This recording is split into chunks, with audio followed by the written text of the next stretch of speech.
안녕하세요, 지주입니다. 지주! 어제 그제 있었던 일을 얘기 드려보려고 합니다. 약 4년 전 계약을 했었던 상가 건물 임대인분한테서 연락이 왔어요. 자기가 관리는 하고 집 계약서만 딴 사람 앞으로 써달라 하길래, 그러면 내가 일단가는 돈을 거기서 받아갖고, 말하자면 받았고 사장님이 드려야 되는데, 사장님 계약서를 딴 사람 앞으로 써달라 하니 그냥 써줄 수는 없고, 그 양반을 와서 자필을 써서 만일에 이제 또 지금 4년 살았지만 앞으로 2년 살란지 뭐 5년을 살란지 뭐 좀 살다 이사갈 때에는 돈은 아저씨가 가져가는 거로, 계약서는 자기가 나 모르는 돈 안 받고 하는 사람한테 썼지만, 돈은 그 사람 앞에서 이제 그 본인이 와서 그 자필을 그러면 그 단서에다 써주시오. 그렇지만 본인은 못 나온대요.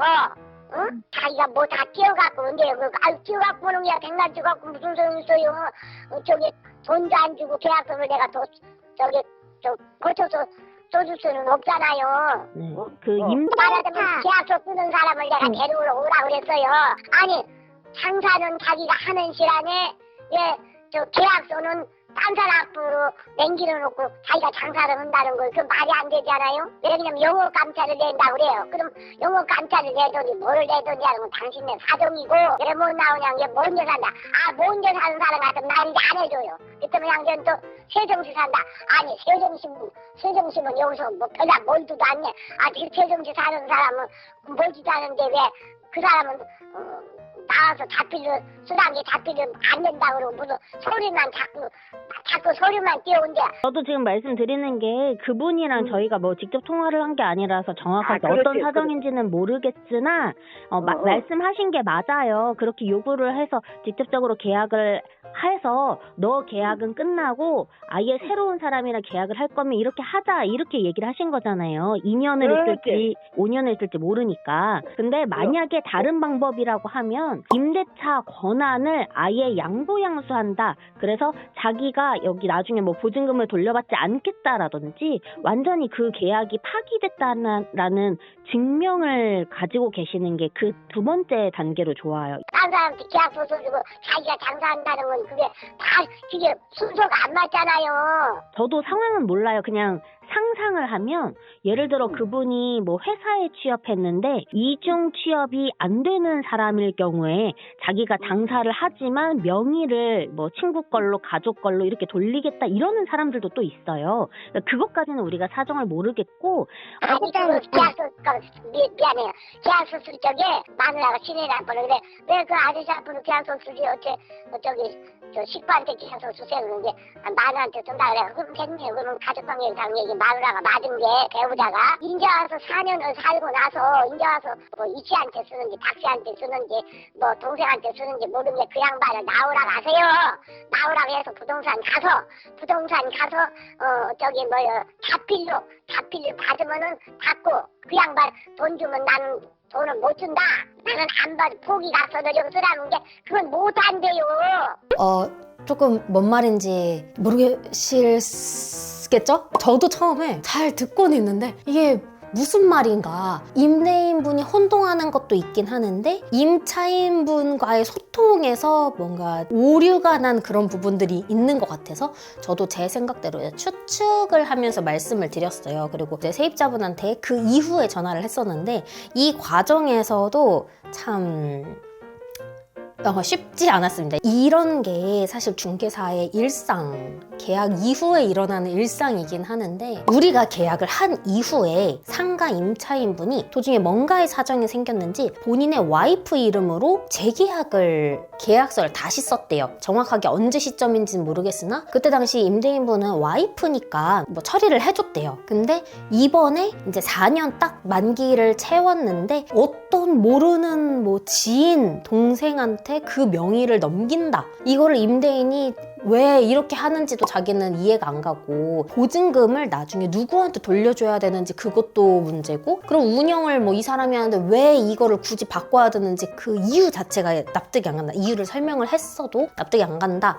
이런 입장이었어요. 그리고 제가 이제 또 재계약을 해드리려고 하는데 지금 명의를 받으시려는 분이 친동생 분이래요. 이 남자 사장님이 왜 와이프 명의로 변경했었는지를 정확하게 모르겠으나 이 와이프 분이 최근에 그 공무원 시험 같은 거를 이제 붙으셨나 봐요. 그래서 거기를 취업을 해야 돼서 남자분의 여동생 명의로 바꾸려는 것로 저는 이제 들었습니다. 그래서 이 여동생분은 원래 기존에 회사를 다니다가 아이를 낳고 이제 갓난애기인가 봐요. 한 돌배기 정도 됐나 봐요. 그래서 아이 케어 때문에 회사를 휴직인가 뭐 퇴사인가 이렇게 해서 동생 명의를 바꿔달라라고 요청을 해놓은 상태였어요. 근데 그 전에도 이 임대인분이 혼동을 했었던 건 보증금을 주고받는 것도 없이 그러니까 돈은 그대로 원래 금액 뭐 월세 올려달라 이러시지도 않았어요. 자기가 나 나이 많아서 막 뭐 몸이 아프고 정신도 없고 이거 너무 어렵고 복잡하다 이런 식으로 그냥 복잡한 걸 싫어 라고 하시는 계약자분들이 많거든요. 어쨌든 당신한테 받은 보증금은 나는 당신한테 돌려주는 게 속 편하고 동생이든 남이든 다시 계약을 하려면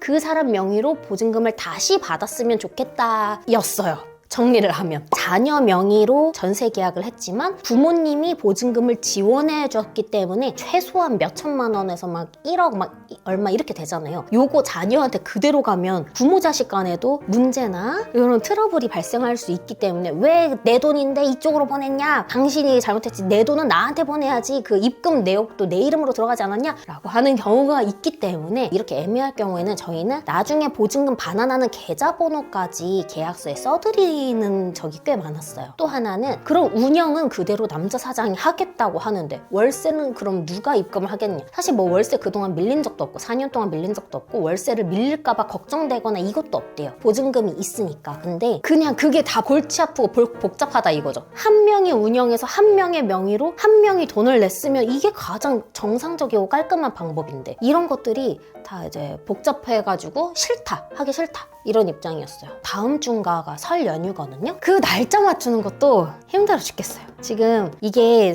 솔직히 가끔 그런 생각을 해요. 이렇게 말이 많은 막 계속 통화 오고 막 여기랑 저기랑 말 안 맞고 제가 그거 중재해주고 그리고 사실 우리가 중개 보수를 받는 거지 감정 보수 뭐 이런 감정 쓰레기통 이것까지는 아니잖아요. 돈을 낸다고 해서 막대하는 그런 사람은 아니잖아요. 근데 그렇게 느껴지는 경우들이 꽤 많아요. 계약을 함에 있어서 지금도 임시로 날짜를 잡았긴 하는데 이분 입장도 그렇고 그 여동생 분이 세종에 사신대요. 근데 원래는 이 세입자분이 요청을 하셨던 거는 여동생이 안 오고 자기가 대리계약을 하고 싶다. 어차피 운영을 자기가 할 거니 대리계약을 하겠다 해서 그 대리계약이라는 것 자체가 불법이 아니에요. 적법한 대리 확인 절차를 거치면 정말 많은 계약들이 대리계약으로 이루어지기도 합니다. 본인, 그러니까 뭐 여동생이라고 쳐요. 이 계약자의 신분증, 인감증명서에 본인이 발급받은 게 있고 대리인이 발급받은 게 있어요. 무조건 본인이 발급받아야 되고 어느 곳에 가서라도 서류의 기본 지식 3개월 이내 뗀 서류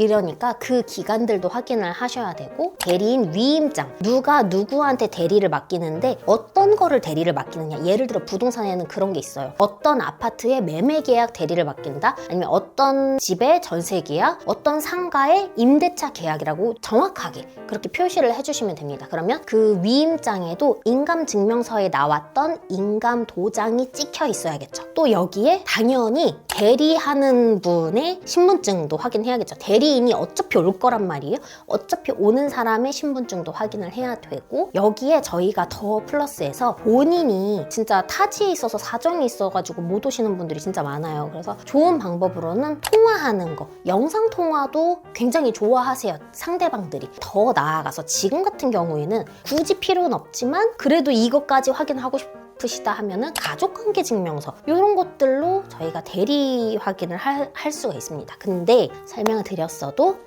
싫으시다.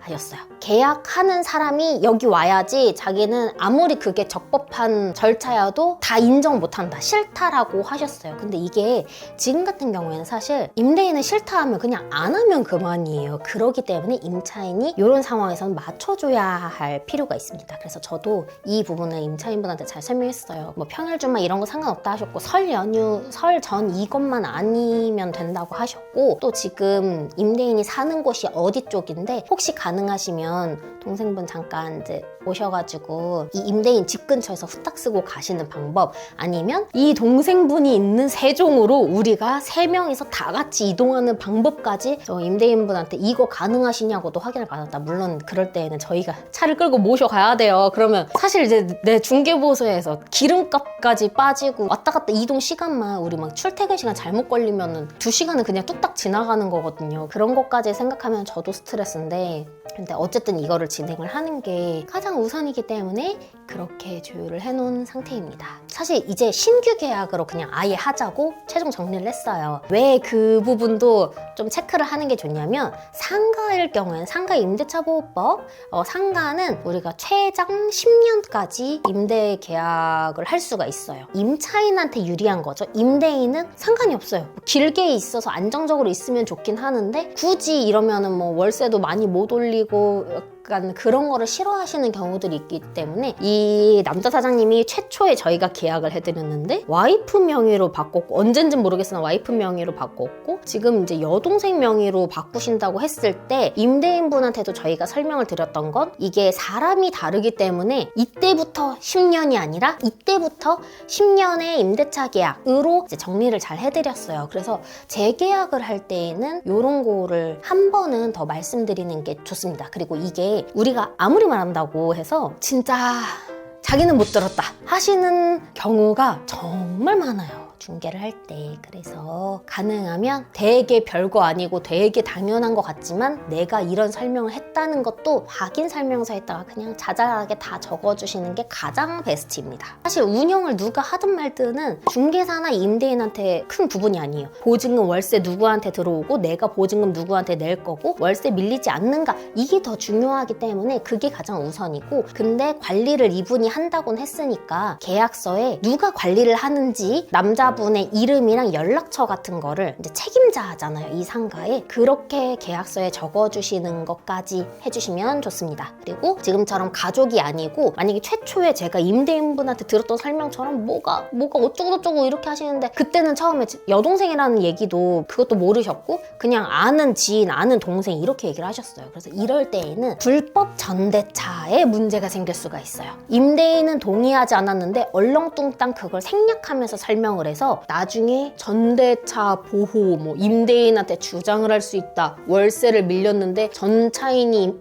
월세를 밀린 게 아니라 임차인이 밀린 거다, 약간 이런 식의 문제들이 생길 수 있기 때문에 그 전대차 관련해서 특약을 멤버십 영상으로 가볍게 준비해 오겠습니다. 만약에 이게 전대차 계약으로 바뀌는 그런 계약이었다면 전대차 동의서를 써야겠죠. 전대차 동의서가 꼭 필요한 업종이 있고요. 영업 허가를 받을 때 이거까지 요청을 하는 경우들이 있고, 그게 아니라면 계약서 아래에 전대차를 동의한다, 어떤 업종으로 이렇게 좀 구체적으로 적어주시는 게 좋아요. 예를 들어 임대인은 무인 스튜디오로 알고 임대를 줬는데 전혀 다른 업종을 한다, 이러면은 뒤통수 맞은 거잖아요. 그래서 그런 것도 특이하게다가 적어주시는 게 좋아요. 에어비앤비, 파티룸 이런 경우에 임대인분들이 괜히 기분 나빠하셨던 그런 부분은 임차인한테 70만 원에 받고 있는데 이 임차인이 여기를 더 예쁘게 뭔가 개조를 하고 다른 시설 같은 거를 더 투자를 해가지고 월 100만 원을 받고 있는 거예요. 그럼 이제 순수익이 30만 원이겠죠? 근데 그 30만 원을 괘씸해하는 경우들이 많이 있어요. 그래서 가끔 전대차 금액이 자기의 임대차 금액을 안 넘도록 했으면 좋겠다를 요구하시는 분들이 있긴 하는데, 넘는다고 안 넘는다고 문제가 되는 건 아니고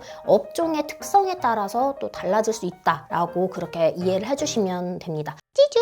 아마 영상을 보고 계신 이때가 설날일 것 같은데 새해 복 많이 받으세요. 끝까지 봐주셔서 감사합니다. 안녕!